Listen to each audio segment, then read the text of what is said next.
Ji, I am Tariq Malik. मेरा नाम तारिक मलिक है। I am director of Tariq Raza textile. Tariq Raza textile को हमने पार्टनरशिप में शुरू किया है। जो मेरे दूसरे पार्टनर हैं उनका नाम है मिस्टर रज़ा सदीकी साहब, वो मेरे पार्टनर हैं और मेरा इस फील्ड में 25 ईयर प्लस का एक्सपीरियंस है। और इससे पहले मैंने पाकिस्तान की बड़ी टेक्सटाइल मिल्स में काम किया है as a assistant GM. Export और कस्टमर डीलिंग्स को मैं देखता हूं और ये हमारा तमाम का तमाम जो बिज़नेस है ये एक्सपोर्ट का है। ये सिर्फ और सिर्फ हम एक्सपोर्ट करते हैं, ये हम लोकली नहीं करते कोई भी काम। और जो प्रोडक्ट हैं पाकिस्तान में जो यहाँ पे लूम्स पे लोकली बनते हैं, इसमें स्पेशली जो किचन लीलन जिसे हम कहते हैं, टेक्सटाइल की मुख्तलिफ कैटेगरीज हैं। एक होता है होममेड, होम लीलन टेक्सटाइल, फिर आ जाता है बाथ लीलन टेक्सटाइल। अब बाथ लीलन में क्या है, जो आप टॉवल इस्तेमाल करते हैं, तौलिया इस्तेमाल करते हैं या बाथरोब्स होते हैं, ये बाहर के मुल्कों में इस्तेमाल होते हैं कि जब वो वॉशरूम से निकलते हैं तो वो बाथरोब पहन के निकलते हैं, वो भी टेरी का बना हुआ होता है। और तीसरी जो इसकी जो पॉपुलर है, ये अपैरल के अलावा डिवीजन की मैं बात कर रहा हूँ। वैसे तो जो लोग टेक्सटाइल को समझते हैं हो सकता है वो सोचें कि apparel is also a part of a textile, but right now I am just talking about the home textile, bath textile and kitchen textile industry. अब किचन टेक्सटाइल का जो हब है पाकिस्तान में वो है मुल्तान। उसकी एक सबसे बड़ी रीज़न, जो वजह जो मैं आपको बताता हूँ वो बहुत कम लोग जानते हैं। वो रीज़न इसकी ये है कि जो इसमें पानी इस्तेमाल होता है वो बहुत ज़्यादा इस्तेमाल होता है यार्न डाइड इंडस्ट्री में। ये yarn died industry kitchen towel के अंदर सबसे इसका मेन फैक्टर है, ये मेन प्लेयर है। और इसके एक तो जो कारीगर स्पेशलिस्ट हैं वो मुल्तान से हैं 95%। और दूसरा जो इसमें सबसे जो मेन वजह है, इसकी जो मेन रीज़न है वो ये है कि जो मुल्तान का वाटर है, पानी है, वो बहुत सूट करता है इस डाइंग इंडस्ट्री को। डाइंग इंडस्ट्री को बहुत ज़्यादा सूट करता है। उसके अंदर इसका रिजल्ट बहुत अच्छा आता है, डाइंग का शाइनिंग आती है और लॉन्ग लास्टिंग भी होता है। ये कुछ फैक्टर्स है जो डाइंग इंडस्ट्री में बहुत अहम होते हैं। तो water is a very suitable for the dyeing industry from all over the Pakistan. सिर्फ मुल्तान में ये बेस्ट है। इसके अलावा मुल्तान के अंदर इसके जो लूम्स के वीवर हैं वो इजीली अवेलेबल हैं, लूम्स के मास्टर अवेलेबल हैं। अब मुल्तान में जो किचन लीलन में जो इसकी लूम्स हैं वो कितनी किस्म की हैं। सबसे पहले जिस लूम पे खड्डी के बाद मैं बात करने लगा हूँ उसे हम पावर लूम भी कहते हैं। कुछ लोग जो थोड़ा सा जदीद कस्टमर को इंस्पायर करने के लिए वर्ड इस्तेमाल करते हैं वो इसे कहते हैं सेमी ऑटोमेटिक लूम्स। और जो इसके ऊपर बाद में कैटेगरी आती है वो एक है चाइना रैपियर। वो थोड़ी सी पहली लूम से, पावर लूम से थोड़ी सी कदरें महंगी होती है। फिर चाइना रैपियर के बाद जो लूम है वो है सुमट। ये यूज लूम्स पाकिस्तान में ज़्यादा आ रही हैं इंपोर्ट होके इटली वाली साइड से। इसके इंपोर्टर कराची में बैठे हैं। फिर इसके साथ साथ सुमट के अलावा एक सुजलर कैटेगरी में लूम्स आती हैं, उसकी भी वीविंग बहुत अच्छी है। वो ज़्यादातर फैसलाबाद में इंस्टॉल है और कराची में इंस्टॉल है। अब वो थर्ड मुल्तान ऐसा एक शहर बन रहा है जो सुजलर को भी इंस्टॉल कर रहा है। अब सुमट हो गया, सुजलर हो गया, ये इन पे वीविंग हो रही है। अभी मैं आपको दिखाता हूँ मिसाल के तौर पे, ये एक बहुत अच्छा और बहुत प्यारा आर्टिकल देखिए। आप देखिए ये जो इसकी ब्लू पट्टी है ये यार्न डाइड कहलाएगी। ये पहले यार्न को, धागे को डाई किया जाता है, उसके बाद इसकी पंजाबी में कहते हैं वटाइयाँ होंदियाँ। फिर ये लूम पे चलता है, बीम बनता है, बीम के बाद फिर जनाब अली ये लूम पे चला जाता है। अब ये पाकिस्तान के अंदर सुमट लूम के ऊपर बना हुआ इस डिज़ाइन को कहते हैं हेरिंग बोन। ये मैं आपके करीब करता हूँ, अगर आप गौर करेंगे आपको यहाँ पे इसकी जो वीव है ना वो इस शेप में नज़र आएगी। इस डिज़ाइन को कहते हैं हेरिंग बोन और पंजाबी में लोकल जुबान में यहाँ कहते हैं मछली कंडा।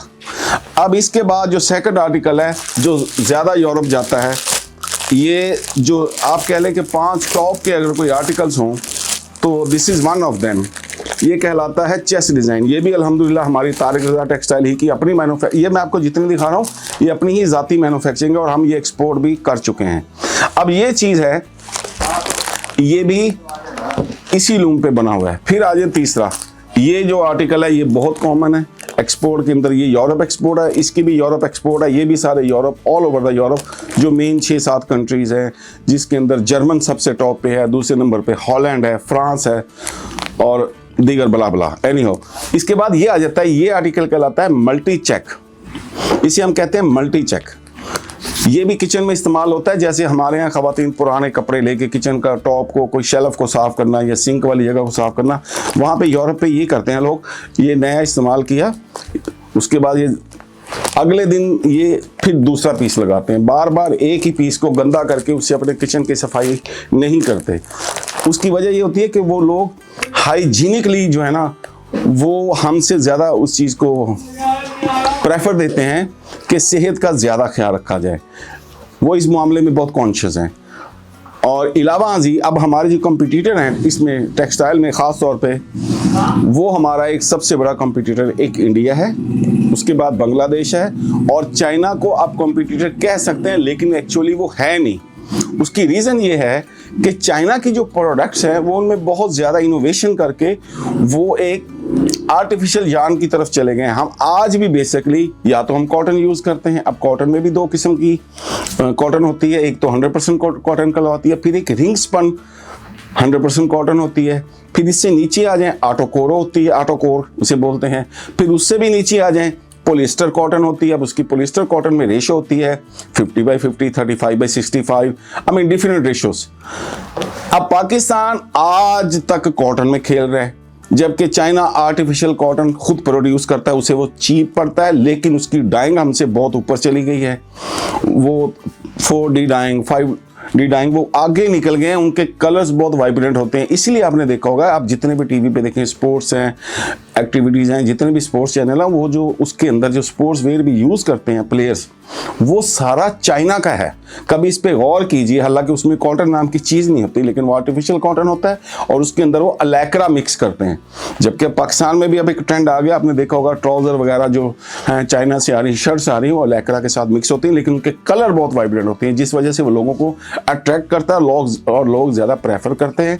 फिर चाइना की मैन्युफैक्चरिंग कॉस्ट बहुत कम है एज़ कम्पेयर टू पाकिस्तान। वो क्यों, मैं अब आपको बताता हूँ। एक तो वहाँ पे जो इलेक्ट्रिसिटी है, जो बिजली इसमें मेन किरदार अदा करती है, वो उनकी तकरीबन फ्री समझें, और सेम सिचुएशन इंडिया की भी है। लेकिन इसके बावजूद ये पाकिस्तानी एक्सपोर्टर्स को ये क्रेडिट देना चाहिए कि इन तमाम मुश्किलात के बावजूद हम किसी ना किसी मकाम पे जाके उनसे टक्कर लेते हैं। अब हम कैसे टक्कर लेते हैं, जबकि हमारी कॉस्ट बढ़ी हुई है, हम उसमें क्या करते हैं, प्रॉफिट ऑफ मार्जिन अपना मिनिमाइज से मिनिमाइज पे भी काम करने को तैयार हो जाते हैं, ताकि हमारे मुल्क में डॉलर्स आएँ और हमारे मुल्क की मईशत मजबूत हो और हमारा दुनिया में नाम हो एक्सपोर्ट के अंदर। एक सोच पहली ये होती है, और सेकंड सोच ये होती है, जो कारीगर या लेबर जो फैक्ट्री में काम करती हैं, वो लूम्स जब चलती है, एक लूम्स के पीछे 5 घरों की रोज़ी होती है, कम से कम 5 घरों की। एक तो लूम चलाने वाले की होगी, उससे पीछे जितने लोग काम कर रहे हैं उनकी रोज़ी चल पड़ी। ये भी मालक साहिबान ये भी बात का सोचते हैं कि चलो यार नफ़ा कम सही, थोड़ा सही, लेकिन कई घरानों का चूल्हा तो चलता है ना, अगर हम ये ऑर्डर करते रहें। इसकी एक बेस ये है, तो मेरी इसमें ये भी गुजारिश है कि जो इसके कर्ता धर्ता हैं वो इस पे गौर करें कि इंडस्ट्री को कोई रिलीफ दें, इसकी ख़ास तौर पे बिजली के बिलों में, ये बहुत ज़रूरी है। इस वक्त पाकिस्तान की जो एक्सपोर्ट है वो अराउंड अबाउट $36 बिलियन, यानी कि 36 बिलियन डॉलर, 36 अरब डॉलर है, जबकि मेरे ख्याल में ये मिनिमम जो है ना वो $100 होनी चाहिए। और इसी एक्सपोर्ट की बुनियाद पर जो हिंदुस्तान के, इंडिया के रिजर्व्स हैं वो इंग्लैंड, बरतानिया से भी ज़्यादा हैं।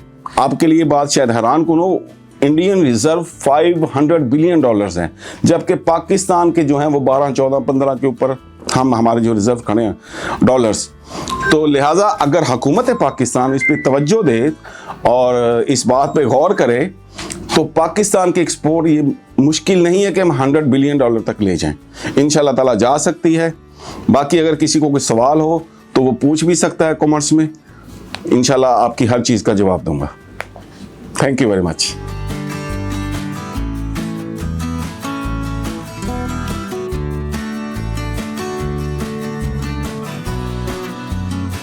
अस्सलाम वालेकुम जी, मोहम्मद रज़ा सिद्दीकी फ्रॉम तारिक रज़ा टेक्सटाइल। इस फर्म को भी हमने रिसेंटली लॉन्च किया है। इसमें तारिक साहब मेरे पार्टनर हैं और हम इसमें कोशिश कर रहे हैं कि पाकिस्तान के लिए कुछ काम करें। पाकिस्तान के जो इस टाइम प्रॉब्लम्स हैं, जो फॉरेन इसके रिज़र्व्स के प्रॉब्लम हैं, उनकी कुछ उसके लिए कुछ करें, कुछ एक्सपोर्ट्स बढ़ाएं ताकि मुल्क में फॉरेन रिज़र्व आए और पाकिस्तान जो इस टाइम सीवियर क्राइसिस में है उससे बेहतर तरीके से निकल सके। टेक्सटाइल सेक्टर जो है वो पाकिस्तान की एक्सपोर्ट के बैकबोन है। पाकिस्तान की इस टाइम जो मेजर एक्सपोर्ट है उसका 60% जो है ये टेक्सटाइल सेक्टर की कंट्रीब्यूशन है और इस टेक्सटाइल सेक्टर के एक छोटा सा सेक्टर हम सर्व कर रहे हैं। इसे होम टेक्सटाइल कहते हैं। इसमें बेसिकली हम लोग किचन टॉवल्स बनाते हैं जो कि हम ज़्यादा यूरोप एक्सपोर्ट करते हैं। इसमें जो दूसरी मेन है एक्सपोर्ट वो टेरी टॉवल की है। वो सेगमेंट ज़्यादा कराची में बनता है और वो ज़्यादा सर्व करते हैं यूएसए को। किचन टॉवल का जो यार्न डाइट का है सेगमेंट, ये मुल्तान की स्पेशलिटी है। ये कॉटेज इंडस्ट्री है बेसिकली और इससे लेबर जनरेट होती है, स्पेशली फीमेल्स के लिए घरों में बैठ के वो काम करती हैं, जिससे उनको इकोनॉमिक इंडिपेंडेंस भी मिलती है और यहाँ पर आपके लिए ये फॉरेन रिजर्व्स भी जनरेट होते हैं।